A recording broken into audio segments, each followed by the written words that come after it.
Good smell.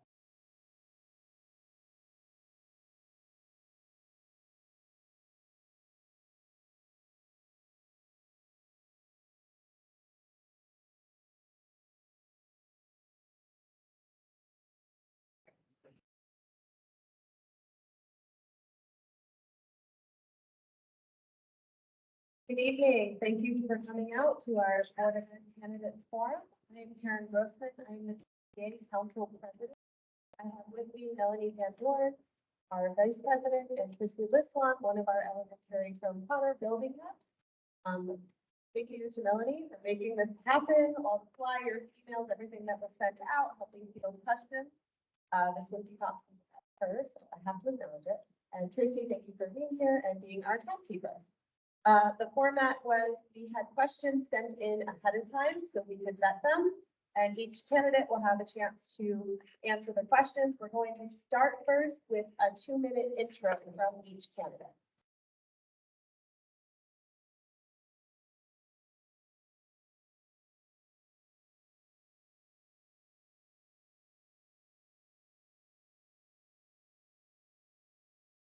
Good evening, Summer Central. I'm Jason Andrew. I'd first like to thank the PTA Council for putting together and hosting, organizing this important event for voters so they can feel informed when they go to the polls on Tuesday. Thank everyone here for coming out tonight and who submitted questions to the PTA and to all the fellow candidates for your commitment and dedication to all the children in Summer Central. I'm a parent and an educator, advocate. As a parent of 2 children, Mark Connor Elementary School, and a third that's starting kindergarten in the fall. I'm on the same journey with the elementary parents who are impacted by the restructuring. And I feel it's important to have representation on the board for our youngest and future Mounties and their families. I'm in bring expertise as an educator with 15 years experience, teaching public school in Rockland County at the elementary and the secondary level, spending the last 12 years teaching in the high school. And though my own children are in the elementary school, I am very familiar with the intricacies of the secondary experience. Also a New York State certified school administrator building at the district level with experience in the summer school setting. I'm an advocate for our students, our staff, and our community, advocating for students by working in collaboration with the board and the administration to ensure that the policies and the systems that are put in place are effective, meeting the standards for all students. To continue to work as a board to support teachers so they can be heard and appreciated, especially during this time of transition and change, an eye towards improving transparency. So we as a district can not only retain these amazing professionals that work with our children every day, but continue to recruit top candidates in the field to Suffolk Central and as an advocate to the greater Suffolk community as responsible stewards of the budget communities entrusted to the board to ensure Suffolk Central's traditional place.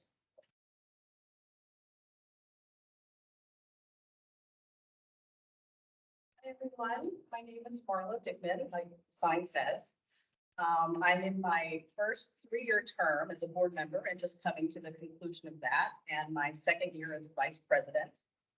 I've lived in Suffolk for a little over 12 years now, and I have 1 child at Suffolk Middle School. I'm also an attorney, although I'm not practicing law right now. I'm a stay-at-home parent who's almost never home. My favorite part of living here in Suffolk and Montebello is just having the experience of a small town life with the access to a big city. I appreciate all the green trees, although I don't appreciate the pollen too. And if I sound like I'm not from around here, it's because I'm not from around here. I'm not a lifelong Mountie or even a lifelong New Yorker. I'm from a different valley in California. But I think our board has a really good mix of Suffolk and Rockland County natives, as well as those of us from other places. And we really give different ideas, different perceptions, and it helps us understand the dynamics in the district and make good decisions. I'm running again because I just find being on the board really interesting. It's a very big time commitment, but it's a really fulfilling position. It's very worthwhile to serve your community. And I've been lucky enough to work with other dedicated board members and great professionals and teachers and administrators in this district and get to know them in a different way than you do as a parent of a child in the district. My experience on being on this high functioning board is that, oh, thank you. Although we have different perspectives on how to handle an issue, we work towards consensus and unanimity when we can. And we've been able to get a lot done, which is great. It's been very gratifying to represent the district in this way. Thank you.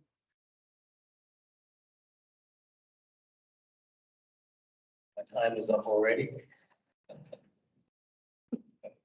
Good evening, everyone. Thank you again to PTA Council for putting this together and having us. It's one forum to answer questions for the public.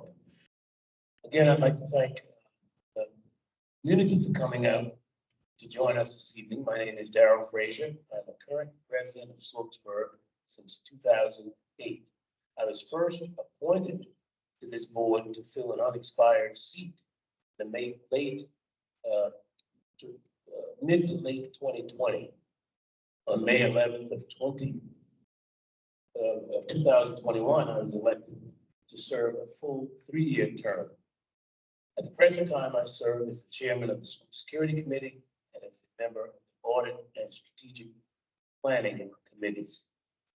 During my appointment term on the board, I was part of the board's interviewing process to interview superintendent candidates who we hired Dr. Gunderson again in July 2021.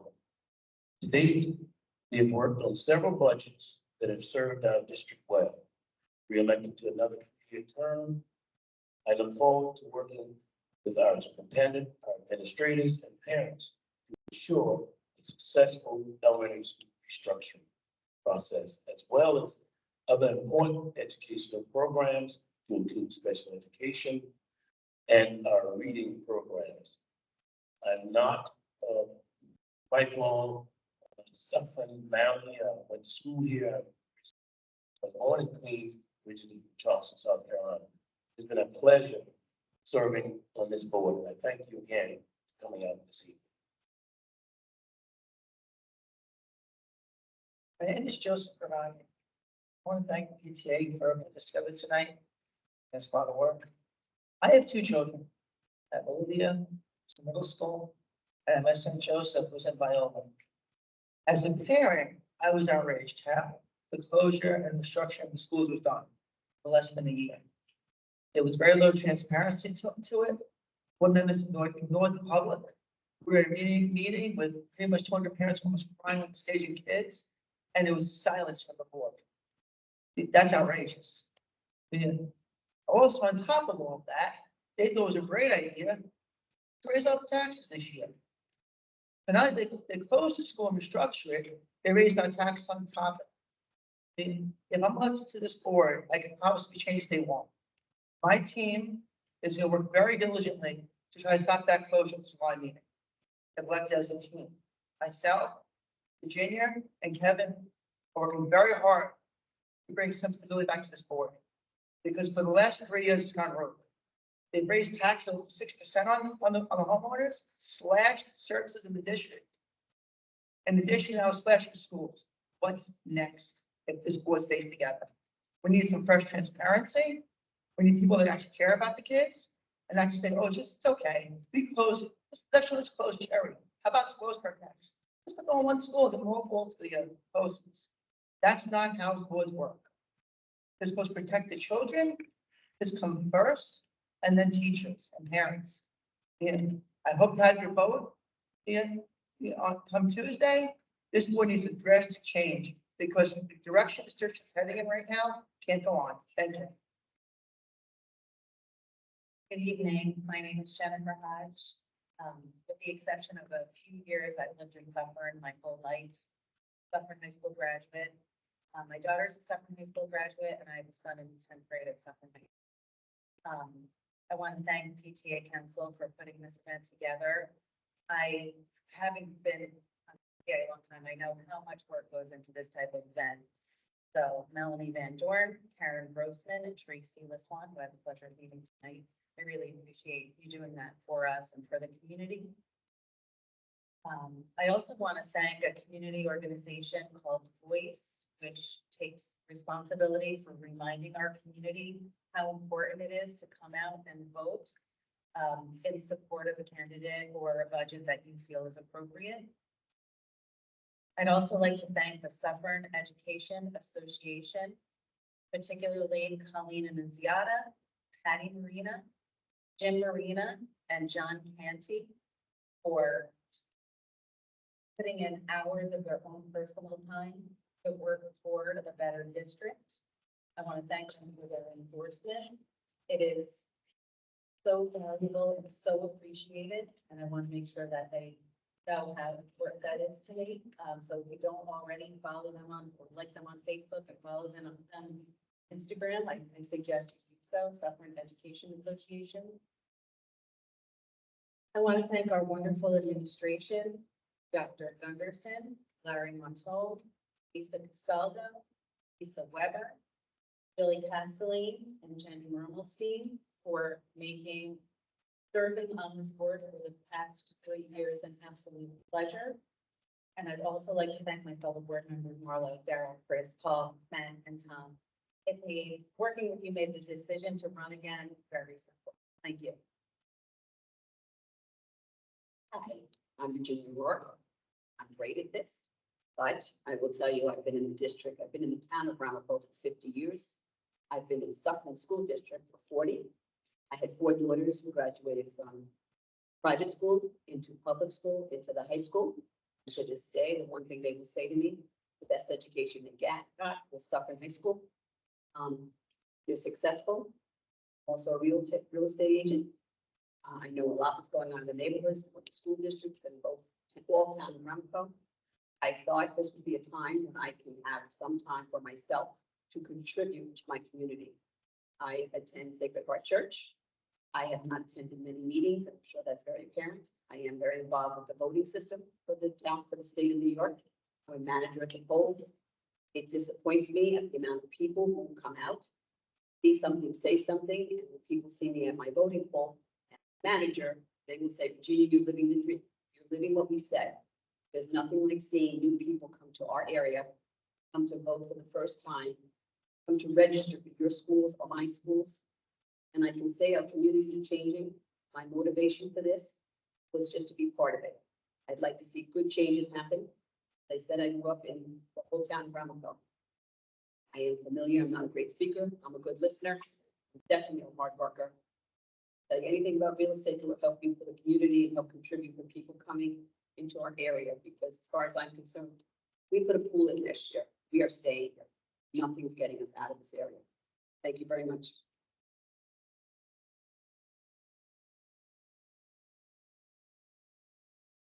Okay, so now we're going to go to the questions that have come in. Our first question: what do you think is the biggest strength of the Suffern Central School District, and what has the district done particularly well in the past 5 years? So we're starting with Jason.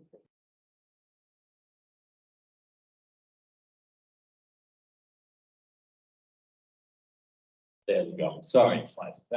So the biggest strength of Suffern Central is its commitment to whole child education through its collaboration with teachers, parents, and the community. Not only are students supported academically and social emotionally, but their athletic, linguistic, artistic interests can thrive because they're embedded within the fabric of Suffern Central, which ties to the second part of your question, what the district has done particularly well in the last 5 years, because the supports were already embedded and established. The district's navigation of the pandemic over the last 5 years was done well considering all the challenges.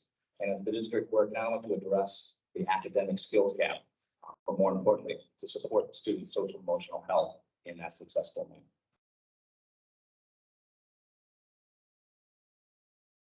So I think the people are the strength of any school district, and Suffern is really no different in that regard.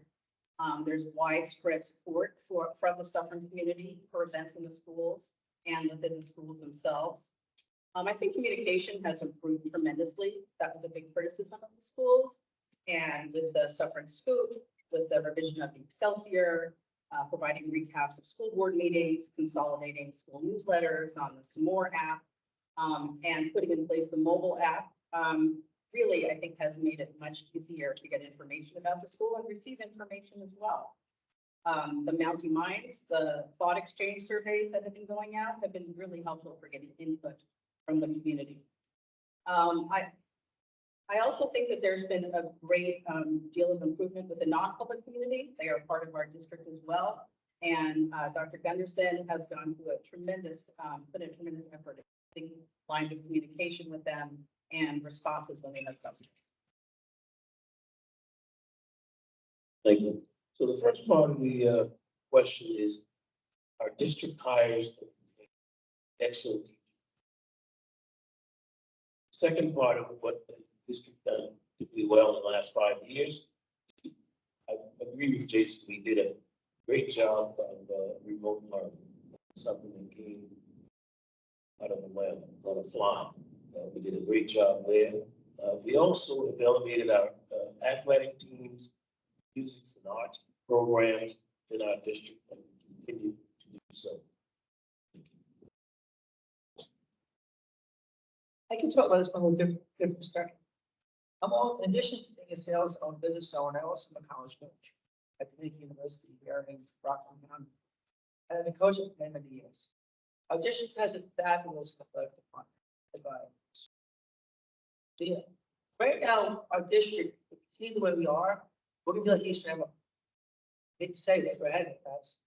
That once, slashing sports program, cutting basketball teams. So I can tell all day, I have a wonderful hours with our sports program, great teaching staffs. My daughter's double accelerated math this year, but the direction we're headed in, I can't say it enough. We close the school this year, we're gonna be slashing programs tomorrow, our sports programs, our football teams, and our programs, and slashing teaching jobs. Thank you. Thank you. I've been asked this question so many times, and the answer is always our teachers. There's a lot we have to be concerned about, but what happens in the classroom is the primary concern, and then our teachers do a wonderful job. But I also want to quickly just mention a few of the unsung heroes that we hear about from the teaching assistants, the teachers' aides, custodians, the lunch monitors, the security guards, and the PTA really have a tremendous part in our children's education. The contribution that I want to discuss that is, I think, the best thing that's happened in the last 5 years is the research and the decision to restructure the elementary schools. I'm very excited about it. Every student in this district deserves a rich and robust elementary experience. More friends, bigger PTA, better age-appropriate extracurriculars, more teachers in each school per grade. And it was not working with 5 schools open, and I think this is going to be a really tremendous change for us. As I'm gonna say, I'm new at this. I'm not gonna pretend I know things I don't know. But I will tell you, being on the outside, being a professional real estate agent, I am not hearing good things about what's coming out.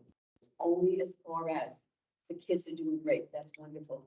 And I look at some of the statistics of what the class sizes were when my children went to school here, and I know that's ancient time. The point is, that's a number that has to be important. My children were in Catholic school with 30 children in the class. Guess what? That was a problem because we were allowed to bring people in and help in the classroom. I'm not aware of how that works, but I can say if you continue to increase the sizes of your classrooms on the teachers and the students, very difficult to keep that rapport of what it was.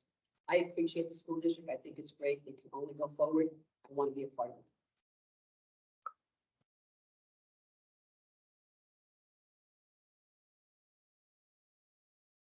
Thank you. So our second question is, what specific skills and experience, including your educational background and professional credentials, do you possess and feel would qualify you to represent the interests of our community?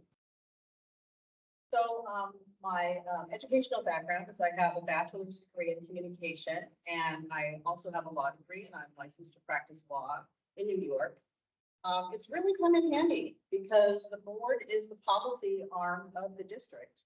And when you have a legal background in government, which I did for about 12 years, you deal with a lot of policies and statutes, and it really helps you understand and find ways to clarify what the district is doing.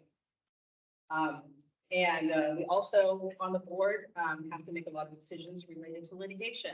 It's helpful to understand what the attorneys that represent the district are already talking about and already have had that experience to do sort of a risk benefit analysis to decide whether a case is worth pursuing or whether something needs to be resolved.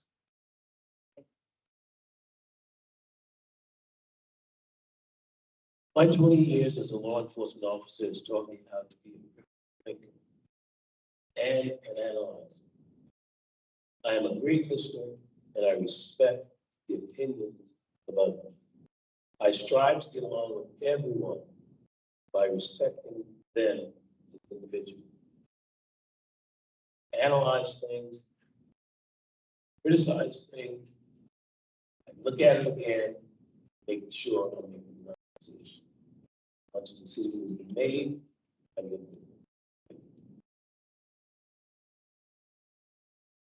I own a business, J Media, which I built from the ground up, for almost 14 years. Projections, forecasting, hiring salespeople, hiring developers, working with small business owners in the county.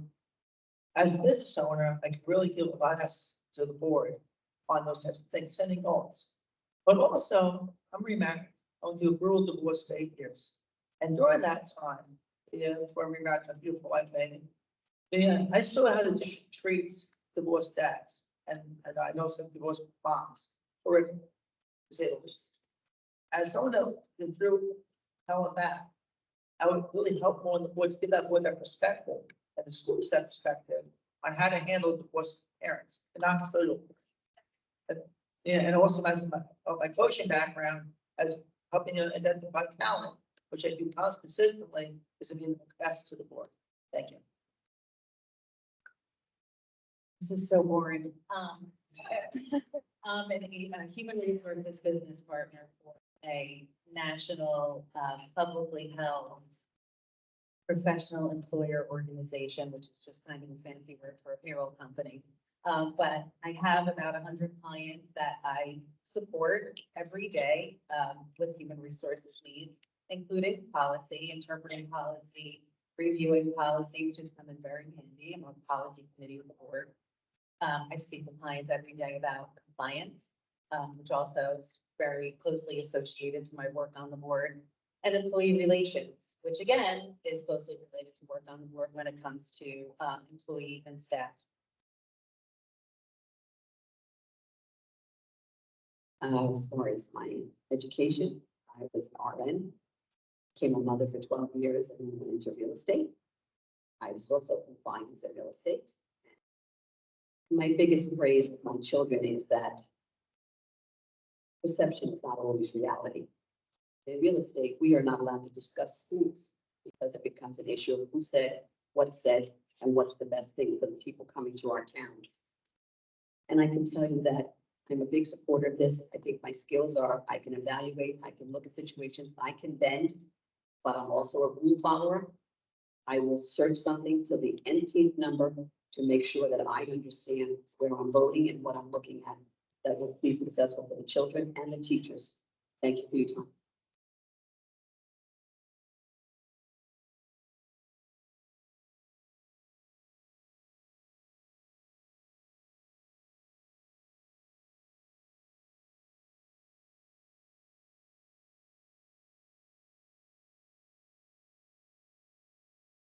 As I outlined in my introduction, I bring expertise in the education and school administration fields with 17 years in the classroom, 15 of those here in Rockland County in the elementary and secondary level. And my trainings and experience as a certified school administrator has helped me be aware of the importance of systems, procedures as it pertains to how to effectively enact the policies that the board is setting in place.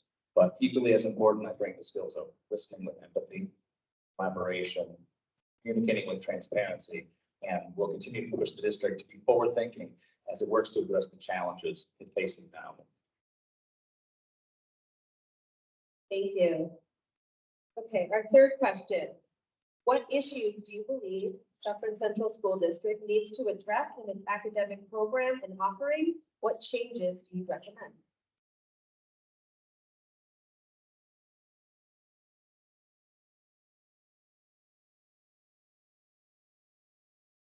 I feel that we should look to recruit teachers that reflect this ever-changing racial makeup of the district to include more male teachers and bring more world language speaking teachers such as Chinese, Portuguese, Spanish, district.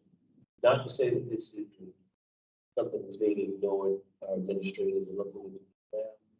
Bring us up, and we should be meeting needs and just make the makeup of our changing diverse population here in the Suffolk Central School District. As a district, we have to look more to our diverse community. That means recruiting more multi-language teachers to teach in a language to our children. That's important. As well as maybe more towards the high school, I want to say, bringing in real world experiences. Maybe a former retired CEO that can help teach our finance classes as an example of that. Yeah, and that's part, I think we have to expand our horizons a little bit, bring in more diverse teachers. The administration is already working on this. We need new and innovative ways to foster multilingual and diverse learning environment for our changing demographic. I would also love to see more opportunities for students that do not intend to go to college.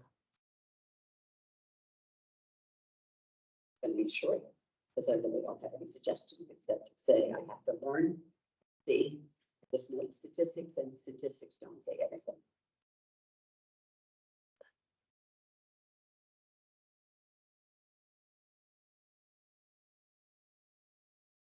The issue I see being in high school every single day is not so much a specific academic program, but rather its gap within the social and the study skills that students are coming in specifically into high school. I know that the Lead and Lead program, the middle school, is working to address some of this, and that potentially could be expanded to the high school.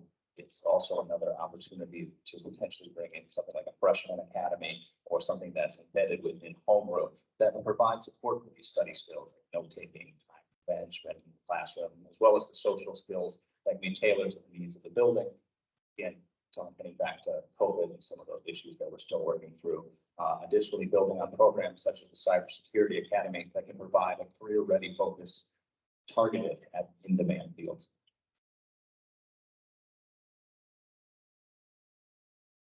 So I'm happy with, that the district is addressing dyslexia and training more teachers in North Dillingham. I would like that to continue to a much greater degree to treat students with dyslexia, dysgraphia, and other learning obstacles at a younger age when that support is more effective. When you look at student anxiety and absenteeism, some of it comes from not really being able to understand what they're doing in class, and they may not even be able to articulate that. So if you address those issues early, you will hopefully have less need for mental health services later on or absenteeism. I also would like to see more attention given to where jobs are going to be in demand. I think the Cybersecurity Academy and the STIR program have been great in preparing students for this, but also looking forward to not just academic courses, but maybe clubs and internships that also fulfill those kinds of needs. Go the job. Thank you.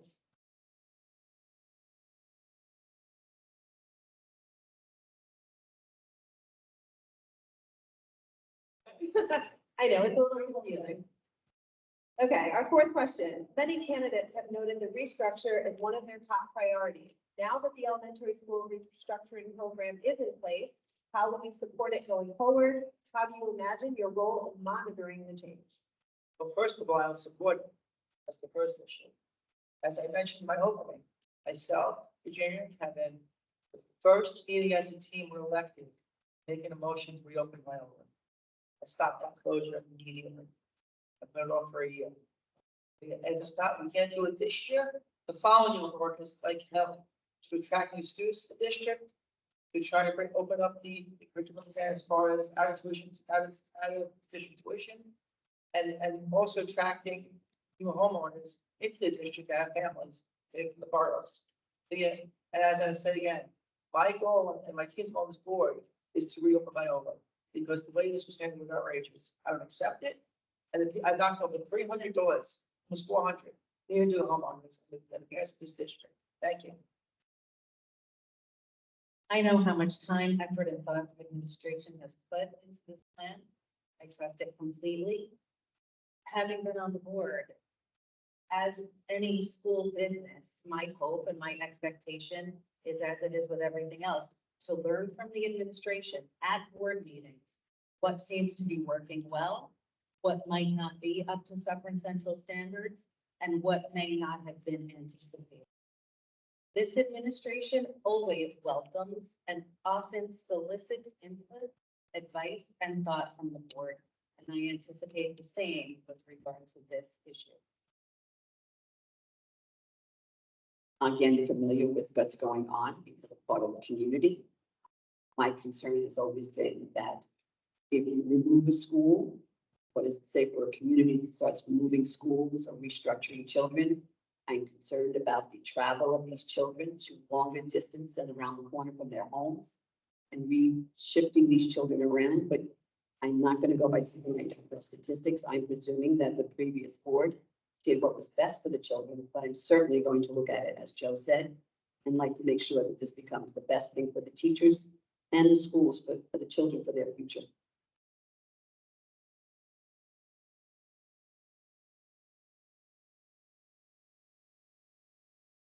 I'll work to ensure that the board and the community are consistently provided with both quantifiable and qualifiable data-driven updates from the administration, and to ensure that the teachers' voices are heard, appreciated, and acted upon as the boots on the ground during this transition, so we can react and adapt to ensure their student success and also to retain our exceptional staff during this time of change.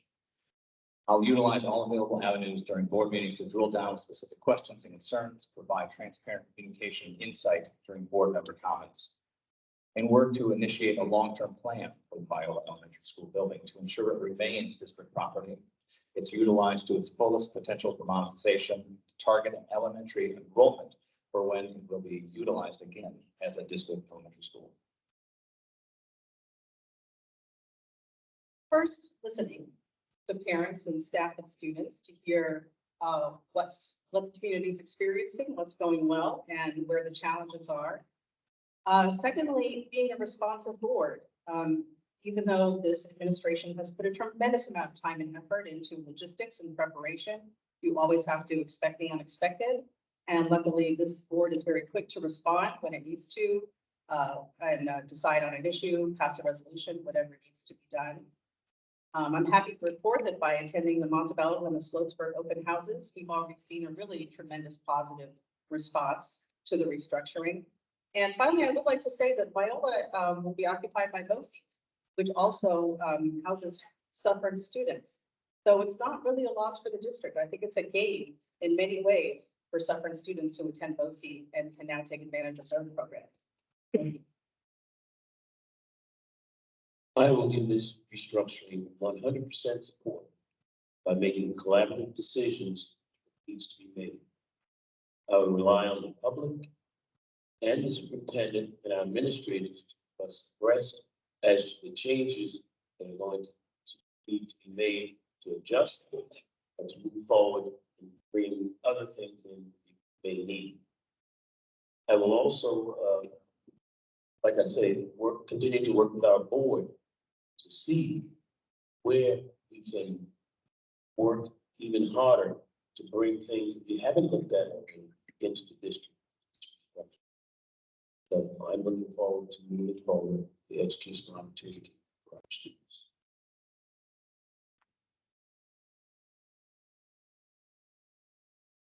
Okay, our next question is, do you support the proposed budget and explain why? So the answer is yes. 2 words, Billy Castellane.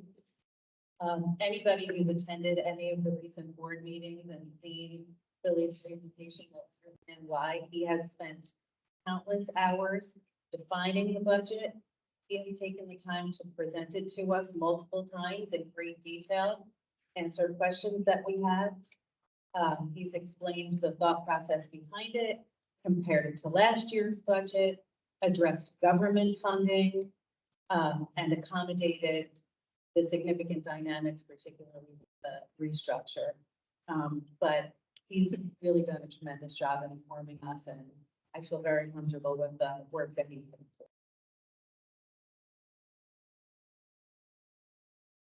Again, I've always supported the school budget. I always want something that will give the children as much as it can and the staff as much as it can in benefits.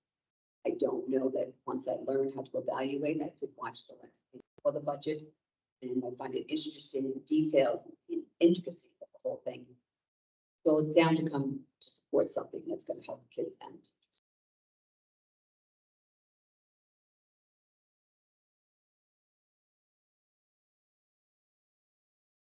I do support the budget and I urge all voters to vote yes on Tuesday. The budget would allow Suffolk Central to meet the needs of all students and provide the supports that really drive the whole child education that's allowed Suffolk to continue this tradition of excellence generationally. That being said, sitting through Dr. Castellan's budget presentations, initially I was skeptical of the budget rates after the closure of Viola, but researching it really down further, Suffolk is not alone in facing what is essentially a perfect storm of budgetary challenges, partially because of the end of the federal ESSER funds that came down during COVID, increased inflation and decreasing student enrollment here and nationwide. Other districts are facing potential layoffs and cutting programs, but Suffolk continues to be financially sound while meeting the increasing diverse needs of all students. And though I was initially surprised, it's clear that the budget represents a responsible use of the fiscal resources. I also support the budget, and I was present when Dr. Castellan presented it several times at board meetings, and he was also very responsive to board questions about explaining something further or answering something in the budget. As you know, our taxes are going up this year slightly, but we do have to compensate for the loss of COVID funds, for the decrease in state aid, and for the cost of services that are going up. Insurance is a really good example. Fuel, things that the district just cannot control. I note that the Carmel School District did not raise its taxes for a number of years when they had COVID funds. And at the end of that money, now they're in a serious deficit. So we don't want to go that direction. The budget is what provides for all of the great experiences and education that you get at Suffolk Central. I do support the budget. As a board member, we have to be fiscally responsible to our taxpayers. And there's nothing in the budget we're asking for that is astronomical. In order to keep performing at a high level as we are in Suffolk Central, must have a solid budget to work within. Thank you. I support the budget. I have 2 beautiful kids in the district that I'll be here for a long time to come. My son's in 3rd grade, goes to middle school. I always wanted a good district.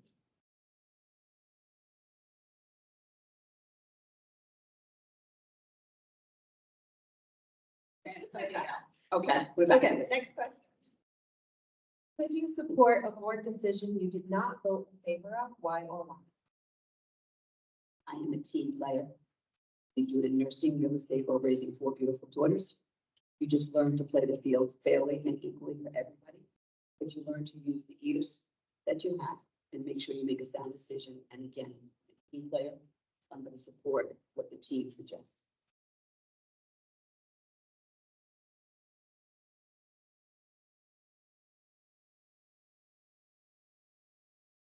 Yes, at the end of the day, I would represent one of 7 seats in this governance body that acts as one entity.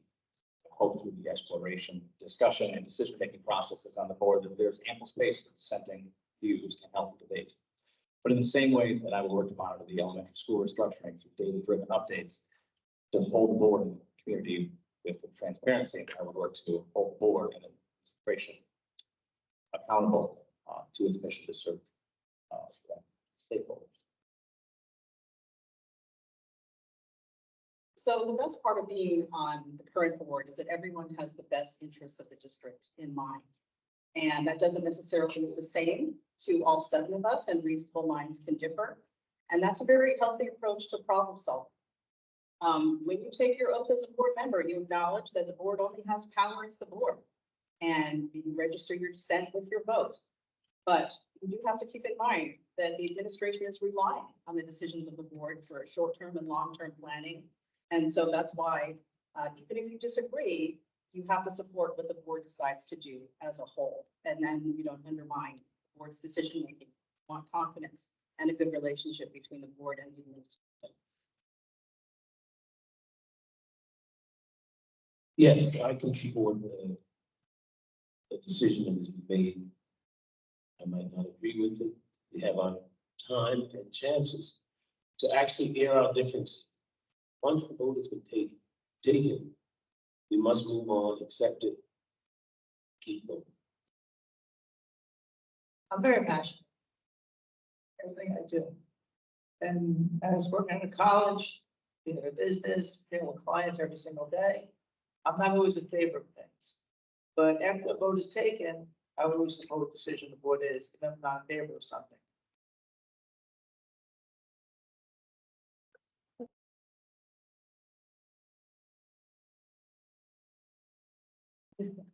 I think Ms. Dickman stole my notes. So with this board, or that I currently serve on, 100%. We don't always agree and often will disagree, but there is never discord.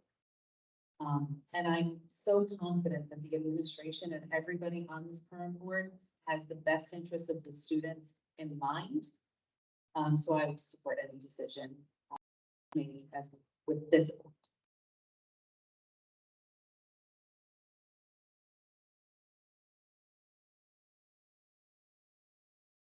Over the last calendar year, can you please share how many board meetings you've attended in person? How many district-wide events, whether it be Mountie Minds, art shows, plays, concerts, sporting events, whatever the district has to offer, in-school events, PTA events that you've attended? Thank you. I would personally attended 5 of the 7 meetings in 2024. I missed the one with the snowstorm, and then I was ill in April. And for the district-wide events, I'm a participant in the Mountie Minds District Art Show. We participated in our elementary school diversity night and school concerts at the elementary level. And time to go out and support schools where go. I think I attended all the board meetings except maybe 1 or 2 in the last year when I was ill. For district events, I went to the fall high school play, the senior high school musical twice because we liked it so much. The Suffern Middle School musical, the district-wide art exhibit, Band Bonanza, diversity night at Suffern High School, the Mountain Minds AI presentation. I went to the Summer Community Forum on the elementary school restructuring. And most recently, I went to the Leaders versus the Law fundraiser for field trips for Suffern Middle School that was held at Suffern High School. I've attended every board meeting except one when I was ill. I've attended 3 Mountie Mind meetings, 1 art show, and 2 news. They're all fantastic. Olivia, you want to ask this question to your father? No? I drive me nuts. You heard my son, I'm everywhere. I go to every book fair, I go to every athletic event, I'm all over the place because I'm my own company. I'm all over the place. I'm actually annoying with my kids. I'm always there. Thank you. This is the last calendar year threw me a little bit. So just trying to think back. I have attended Mountie Minds meetings. I'm not sure one was in the last calendar year. That's with Suffern Theater, so the musicals for sure. The district art show. Sarah Kern hosted a meeting in the Suffern High School Library regarding students' well-being, which I attended. I read for the Rockland Read-In at every elementary school this year. My son's a swimmer, so multiple swim meets, boys and girls tennis matches, football games, hockey games, classroom presentations that teachers invited me to, which I was thrilled to attend, and the meeting at Wanglola regarding restructure. I'm going to be honest and say nothing.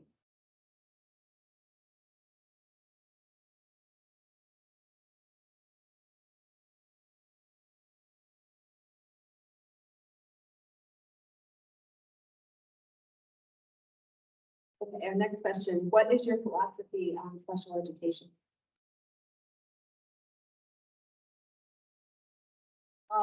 My philosophy is not really all that different from the general philosophy underlying it. It was first articulated in the 1970s, that all people have the ability to learn regardless of their particular disabilities, and that education needs to be appropriate to the child's needs. And that eventually involved into the IDE Act and the Free Appropriate Public Education. Since then, the landscape has really changed. There are a lot newer tools available for communication and digital technology that's made services more adaptable, and also AI. And there's also a better understanding of the brain and more accurate diagnoses with children. I think part of my philosophy is, number one, that special education students need their own special transition for the restructuring, and also that students who are in the in-between, students that aren't special ed, but also suffer from learning disabilities like dyslexia, also need to be considered for special education services. I view special education as an integral part of our entire educational system. Once a student is shown a need to be specially educated, our resources need to support such. I'm a parent that has a special needs child. So special education is something very near and dear to me. And that's why I was so outraged when those shows instruction. Shows me stability. They need stability. Some of these kids have been in multiple schools in the last 3 years because of COVID. And on the other side of the spectrum, I'm the gifted daughter that's double served men. You know, so I've seen everything, and I want to increase our special education in the district to make sure that every student is treated properly. Thank you. As it's associated to the district, I would like to see the district incorporate more services from more classifications, like learning disability, like dyslexia, which the administration has been working very hard on. Additionally, classifications like ADHD, anxiety, depression, etc., which again, the administration has been working on, because all of the classifications affect learning and the learning environment. And it's ubiquitous, so it is something I'd like to see the district address. Hope I can share a quick story. There's a wonderful teacher in this room right now, and when I said to her hello tonight, I have a daughter who had special needs, and she recognized it. She helped me. When my daughter got the services that this wonderful school offered, I cried, and she asked me why. And I said, what did I do wrong? And she said, you did everything right. You got her the help you needed. Mrs. Beltini, I want to say thank you very much, because that girl's a flying champ. And it was all your guidance. And that's what I expect of Suffolk School. As a nurse, I know we're not going to diagnose, we're not going to assess, but I'm going to listen and hear and help in any way I can for any child, no matter what it needs. It needs to get it here.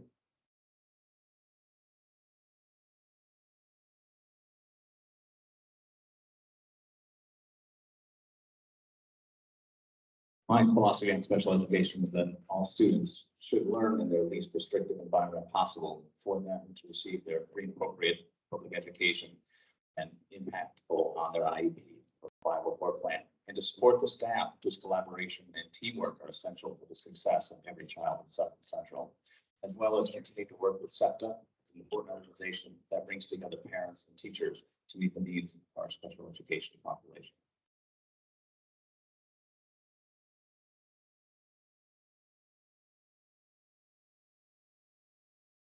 What do you see as the major opportunities and challenges in our district?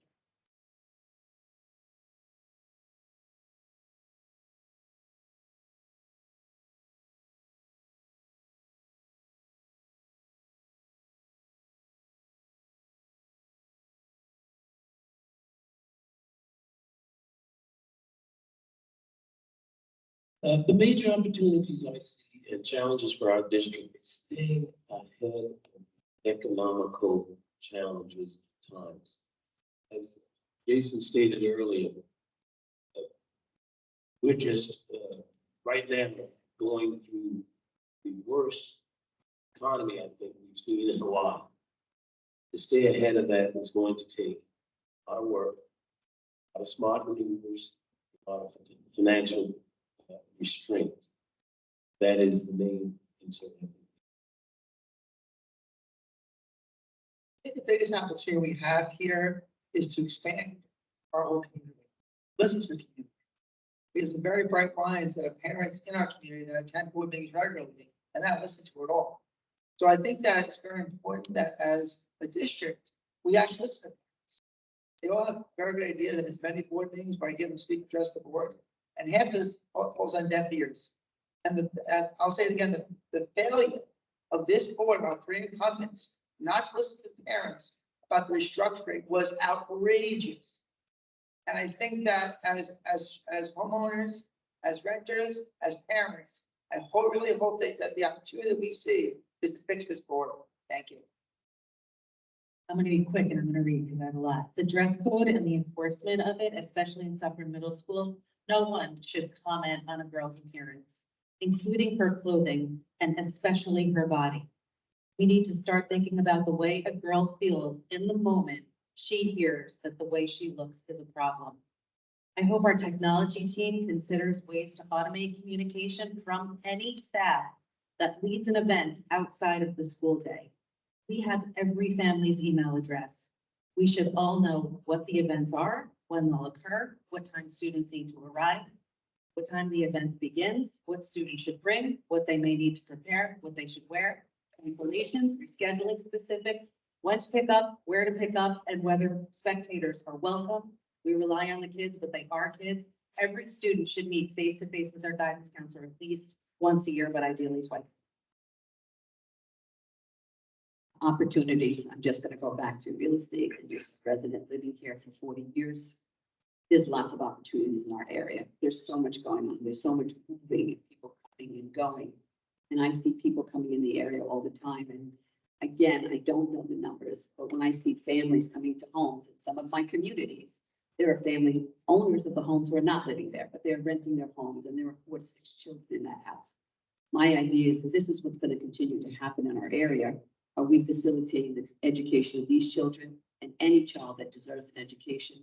And I understand, and I think it's great that we're doing the bilingual programs and things, but I just hope that we are all seeing the numbers that I'm seeing come into this community as well as everybody else. Thank you.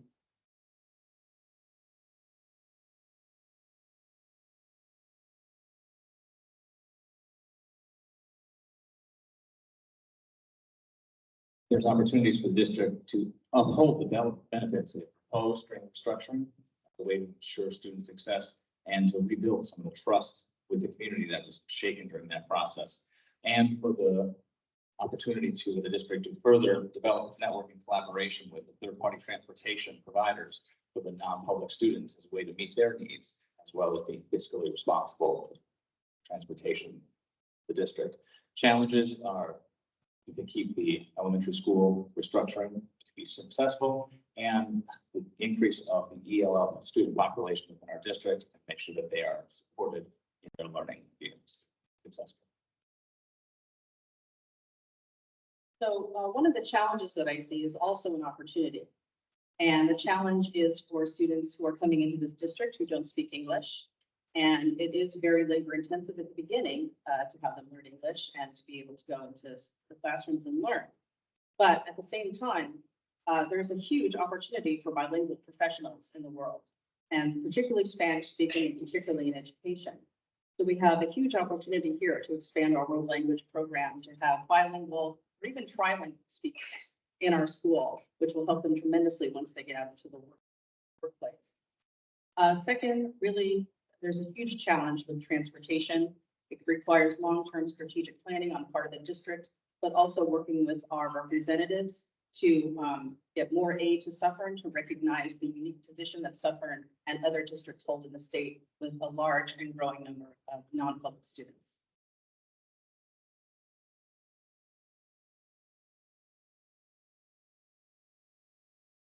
If you're talking to a couple from NYC who are thinking of moving their family to the burbs, why should they pick Suffern Central? Because we're probably the best teaching. That's valid. As I mentioned earlier, I'm a college coach and I recruit our athletes, both student athletes, who last probably 20 years. And when you talk in Section 1, we're the best. We're the best. My kids have won national championships in their respective sport at state national level. And I always would encourage homeowners that are tired of the crime and the nonsense in New York City to come to a safe community.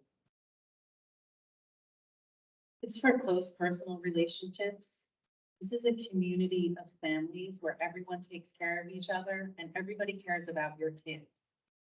Little League, there's dance lessons, there's scouts, birthday parties, PTA events, diversity, religious education, excellence in public education. I still have relationships with women and moms that I met on PTA 15 years ago, a few of which are in this room. It is a community of support. And I think that's a great reason to live here. This is something I have a lot of experience with. People come from all over the place, and a lot of times their first choice is, why should we go to Jersey?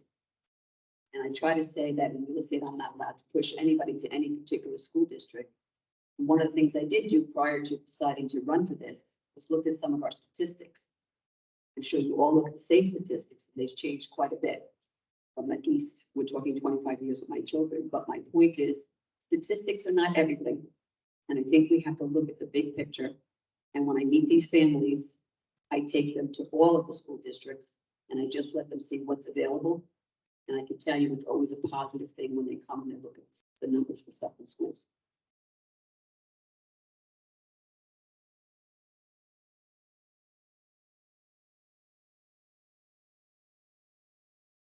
I would walk them through the process my wife and I went through 6 years ago when we moved to Suffolk. Highlight the access to public transportation in the city, safety and tranquility of the villages that make up Suffolk Central, and most importantly, the strength of the school district. How it not only meets students' academic needs, but is truly a district with a tradition of excellence that supports the whole child and allows every child's individual passions to flourish. And how much the social and emotional supports for my own children have really been huge in their personal growth. Having taught in the county for 15 years and the experience working with every district in the county, we chose Suffolk. And that was the best decision we could have made for our family, as our children have thrived here. There's world. I would say that you get the equivalent of a private school education for public school taxes.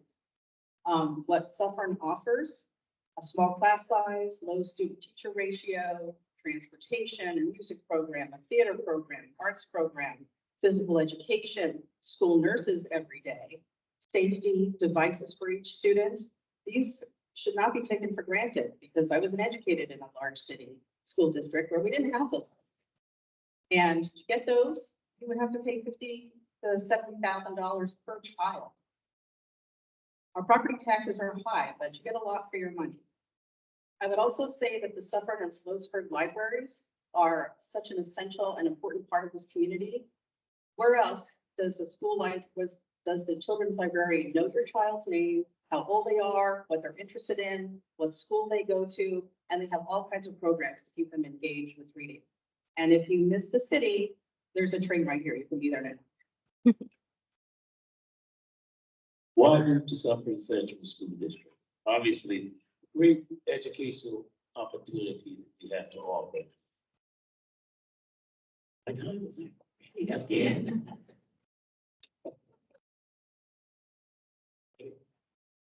All right.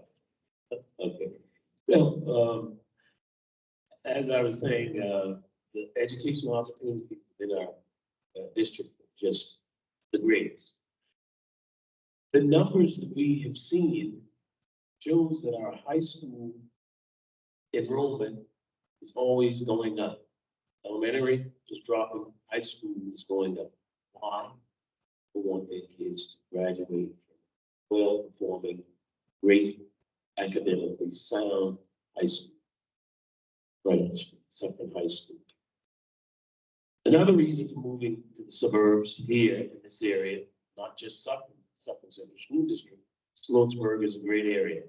We have lower crime rates in this entire district, great restaurants, great hiking opportunities. Love the hike, 7 Lakes Drive. Come visit us in Sloatsburg. Great area to live. So let's speak to our friends across the river, in the city, get them out here to our wonderful school district.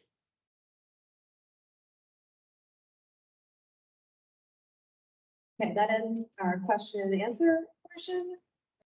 Go into 2-minute summations from each candidate, and we will start with Jennifer. So again, I really appreciate everybody attending tonight. I love being on this board. It's my favorite jobs. And I really am hoping for the opportunity to continue to serve the community. This is a very high functioning board, a board with tremendous respect for one another. Like I said earlier, and I think Ms. Dickman and Mr. Frazier said, we don't always agree. But we always listen and we always come to an agreement and we always support one another. And we work very well and very closely with this tremendously supportive and effective administration. Thank you. Again, I can say I decided to do this because I hear the rumblings, I hear the things going on. I feel it's a good time in my life to be a positive influence, somebody who can offer something between the real estate, just being involved as a community and loving where I am, never wanting to leave. I run into people all the time who tell me, we're putting our house up, not with me. We're putting our house up, we're selling, we're going to Jersey, we're going here, we're going there, we're getting out of here. Not me. I want to be here for the long haul. And I want to see more of my neighbors, and I'd like to participate and help in any way I can. So I hope you can vote me in.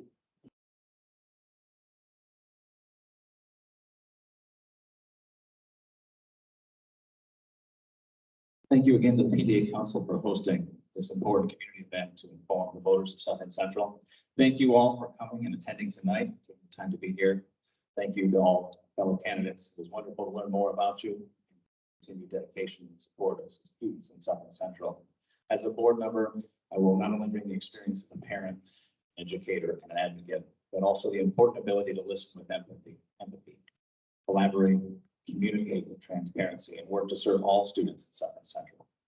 To support teachers and staff so they know that they are heard and appreciated in their daily work, and to work towards what I see as the three priorities of the district: ensuring the elementary school restructuring is successful, maintaining financial strength of the district, and continuing to meet the needs of our existing school community while attracting future students and families to Suffolk Central. So please vote on Tuesday. Remind your friends and neighbors, family to vote. Please vote yes on the budget for Jason. Also would like to thank the PTA Council for hosting this informative event. These take a lot of effort to prepare, and you all went really above and beyond tonight to make this a successful event. Staying in touch with candidates and letting us know what the format is going to be was really helpful. Local elections are very challenging, and to get the electorate informed about the candidates and the issues, and even make them aware that there's an election going on. So thank you all for attending tonight, and like Jason said, please tell your friends and neighbors to make a plan to vote. Thank you to the Suffolk Central Administration for sending out the Excelsior with the voting information, for Dr. Gunderson for making the video, and for the Suffolk Education Association to post signs, and also here at the street fair, make a lot of efforts to make people aware that there's an election. Whatever happens in this election, and whether your chosen candidates are elected or not, please keep in mind that there are a lot of ways to support the district, especially if there's an activity that you or your children enjoy. Jen, Daryl, and I have all been active in organizations besides the board and in our villages. The PTAs are always looking for volunteers. Class parents are needed. After-school volunteers are needed. Weekend volunteers are needed.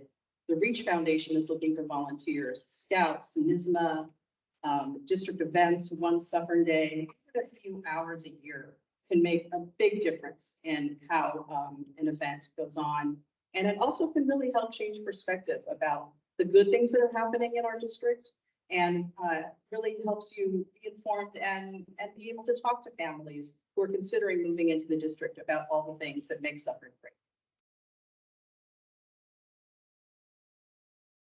Good evening again. As we've heard from all candidates here, seven of us are vying for 3 seats. With Jen, Marlon, and I, we have the entire Suffolk Central District at the forefront of what we work so hard for every day. In my candidacy, I do not come with a one-sided purpose. If reelected, I would like to build on what we've started, expanding our literacy program, working with our People's Services Division to expand our special education services, working with our superintendent and the Transportation Committee devise a solid plan to transport our non-public students at a cost that is affordable to all district taxpayers. And finally, to make sure that our elementary school restructuring efforts goes to plan. For an outcome that is satisfactory for all families involved. Please remember to get out to vote for our budget on May 21st and to vote for Marlo Dickley, Jennifer Hodge, and myself, Darrell Frazier. Thank you and have a great evening. It's very important to be transparent. And for the past hour or so, I've been saying that this board is not transparent. My cell phone number is 917-476-9935. Call me anytime. That's what board members are supposed to do. Listen to the district. Talk to them. Don't just make decisions because the superintendent tells you to. That's how this Viola restructuring was done. It was not done properly. And as I told the union, when I met with the union, July, everything changes with our team. Myself, the junior Kevin, worked very hard. Kevin's not here this evening, at death in the family. That's why he's not joining us tonight. Yeah, we're working very hard to make sure that these kids come first. Because for the past, I want to say 3 years, this board's been together. 3 incumbents, the taxes have gone up, they've slashed our schools, they've cut staff, they've closed our schools. What is next? Is it Cherry Lane that close next year? They close, how about Connor? How about another school folks? Let's have one elementary school, have one big school. That's where you're headed with this board. I hope that you, I think that's having your support.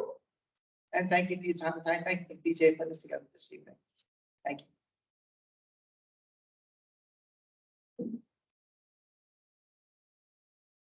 We'd like to thank everyone for coming out. We'd especially like to thank the candidates. I'd like to again readdress the fact Kevin Meager unfortunately could not join us. He did have the death of his father. The funeral was today. So he was hoping to make it, but obviously circumstances took a different turn. Please get out and vote on Tuesday. Polls open at 6 a.m. to 9 p.m. Bring 10 friends, grab your neighbors, fill up your car. Grab anyone you can, grab them off the street, like, let's go vote. We need everyone to vote. Have a great night. Thank you.